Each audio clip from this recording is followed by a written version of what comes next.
Some MPs in the National Assembly have expressed their concern with government's wage agreement with the public sector. Freedom Front Plus says that the 7.5% wage agreement reached earlier this year is unsustainable for the country's fiscus. Heloise Denner is a Freedom Front Plus Member of Parliament, and she joins us now to tell us why. Heloise, thank you very much. You are concerned about this.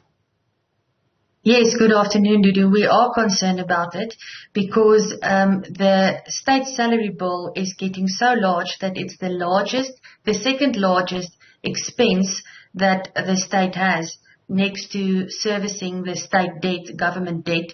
So we are quite worried about that, yes. What was the response from the relevant minister in terms of the engagement that you have during that sitting in the National Assembly? Well, I called the public sector wage bill a self-made monster that was made by government that's rearing up to bite its master, and those who are going to pay the price are South African citizens and in particular taxpayers. And the Minister Kivit was very, very unhappy with me for saying that. She said that it was irresponsible for me to call it a self-made monster and that I was creating animosity between public sector workers and government. But the truth hurts. Has the Freedom Front Plus satisfied itself? Have you crunched the numbers? What does the outlook look like? What does it tell you? What does the research, what do the numbers tell you in terms of the burden that this will definitely place on the state? Well, there will definitely be a very big burden on the state. There is already. The public sector wage bill makes out 1/3 of state expenditure, and that money has to come from somewhere. It's been mentioned that they are looking into to increasing VAT with another 2 percentage points. That's just a possibility, but money has to come from somewhere.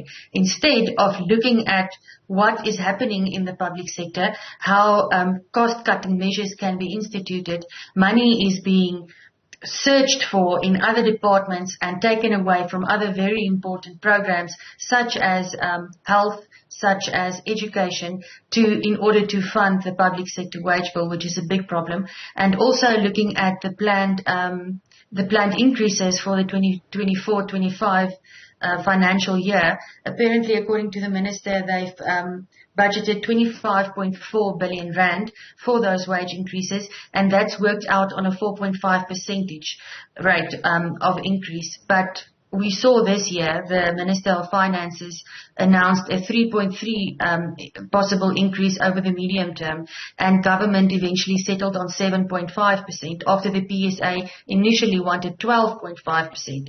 So we can ready ourselves again for public sector wage strikes that turned violent earlier this year, and that will possibly happen again because we cannot fund these exorbitant public sector wage increases. With that grim outlook, what options are available then to the Freedom Front Plus? What can you do?